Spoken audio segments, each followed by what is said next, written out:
해마는 우리 뇌에서 기억을 담당하는 영역입니다. 그런 기억을 담당하는 영역에 해마밖에 없을까요?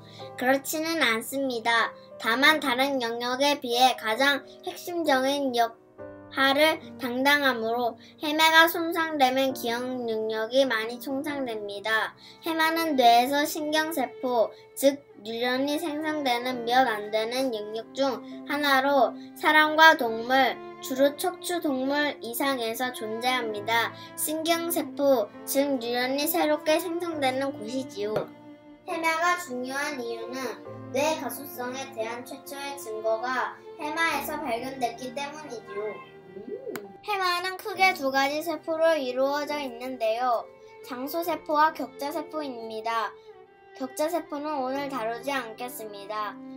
해마의 뇌 장소세포를 발견한 존 오피키는 2014년 노벨상을 받게 됩니다. 해마 안에 있는 장소세포는 공간과 방향, 거리 등을 담당하므로 일명의 뇌 GPS라고 불립니다. 뇌에서 기억의 저장과 상기를 의미하는 단어를 보면 수능탑 50단어 안에 들어있는 몬스터급 단어가 보입니다. 우리가 정보를 저장할 때 스토어리라는 단어를 사용하고 그 저장된 정보를 끄집어낼 때 리트리버라는 명사를 사용하는데 이때 리트리버의 동사 형태인 리트리브라는 단어가 바로 수능 핵심 단어이며 회수하다, 끄집어내다, 기억해내다 라는 뜻으로 해석됩니다. 해마가 중요한 이유로 뇌가소성에 대한 최초의 증거를 해마에서 발견했기 때문이죠. 해마는 뇌 안쪽 깊숙이 들어와 있습니다. 그러므로 해마는 외적인 상해에 의해 손상되지는 않습니다. 그럼 해마는 어떻게 손상될까요? 그렇죠?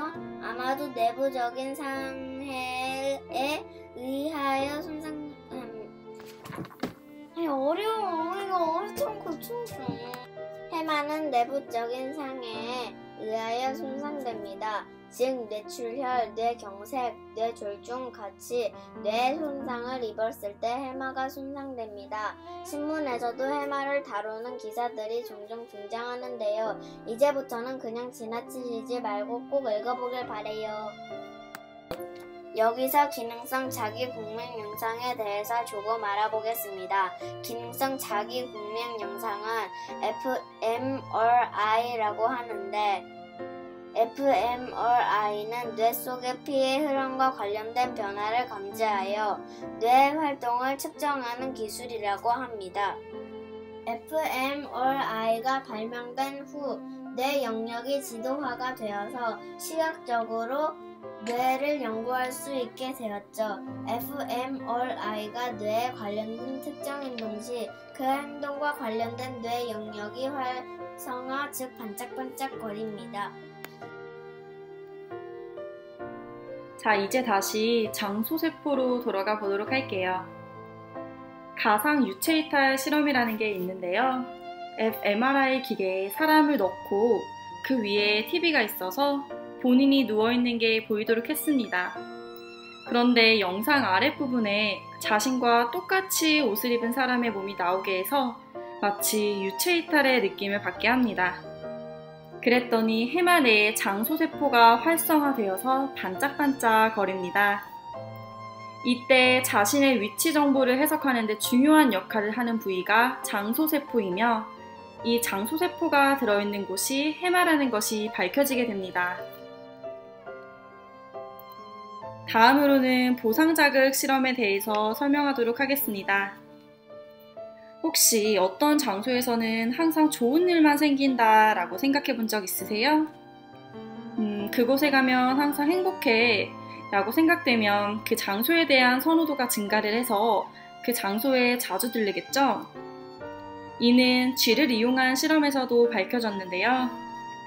먼저 쥐가 자유롭게 이동할 수 있는 공간 안에 원, 네모, 별 모양의 방을 만들어줍니다. 쥐가 낮 동안 원 모양, 네모 모양, 별 모양의 방에 가서 막 놀아요. 그런 후 잠든 쥐가 원 모양의 방에서 놀고 있는 꿈을 꿀 때 보상을 담당하는 뇌 부위와 연결을 시켜주었더니 잠에서 깨어난 후에 잠들어 있는 동안 좋은 느낌을 받은 원 모양의 방에서 더 오래 머무르는 경향이 있었으며 또한 다른 방 앞에서 머뭇거리거나 다른 방으로 가는 대신 곧바로 보상 자극을 받은 방으로 직진하는 걸 볼 수 있었습니다.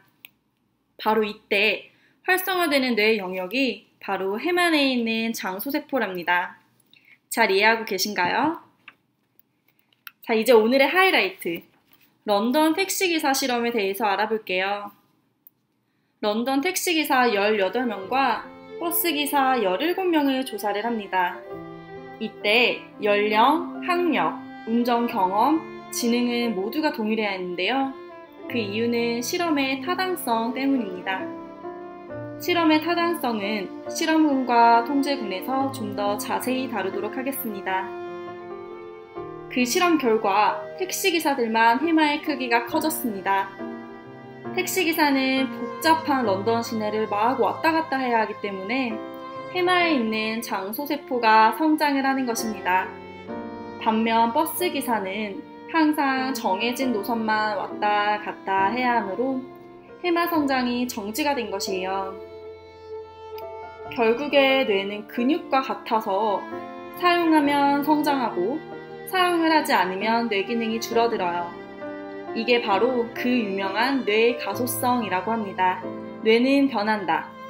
영어로 neuroplastic이라고 하기도 하고 brain plastic이라고도 합니다. 뇌에 대한 기존의 통념은 뇌가 성장을 다하면 뉴런 등의 뇌세포가 그대로 정지하고 안정화가 되어서 영원히 변하지 않는다는 것이었어요. 한번 딱 뇌가 성장하면 그걸로 끝! 하지만 진실이 밝혀지게 되죠. 학습과 환경에 따라 뇌세포는 성장하게 된다는 거죠. 뇌는 변합니다. 뇌세포가 유동적으로 변한다는 것을 알게 되었으며 그걸 알게 된 최초의 장소가 바로 해마였습니다. 기억을 담당하는 기관인 해마에서 오래된 신경세포는 쇠퇴하고 새로운 신경세포가 계속 탄생을 합니다. 뇌 가소성에 아주 중요한 이점이 있는데 첫 번째는 학습을 통한 성장으로 뇌 성장이 가능하다는 것입니다. 뇌 가소성이 없었다면 한 번 천재는 영원한 천재, 한 번 바보는 영원한 바보이지만 다행히도 뇌는 학습을 통해 바꿀 수 있다는 것입니다. 지금부터 공부를 하면 뇌를 바꿀 수 있다는 거죠. 안타깝게도 18세가 되면 뇌 가소성의 핵심인 회백질이 정지가 되는데요. 자세한 얘기는 생략하도록 하겠습니다. 두 번째는 장애가 있을 경우 장애가 발생한 뇌 부위의 기능을 다른 뇌 부위가 떠맡는 것이 가능합니다. 이게 시험에 엄청 잘 나오는데요. 만일 사고로 눈 한쪽을 잃어버렸다면 그 눈을 담당하던 뇌 영역은 다른 기능을 위해서 사용이 되고 반대로 눈을 담당하는 뇌 영역이 손상이 되어서 시력을 상실했다면 다른 뇌 영역이 그 눈을 담당하여 시력을 완전히 상실하지는 않습니다. 따라서 지속적인 재활치료가 필요한 이유가 여기에 있습니다. 지금까지 해마와 뇌의 가소성을 알아보았는데요. 마지막으로 선천과 후천에 관한 단어를 정리하려고 해요.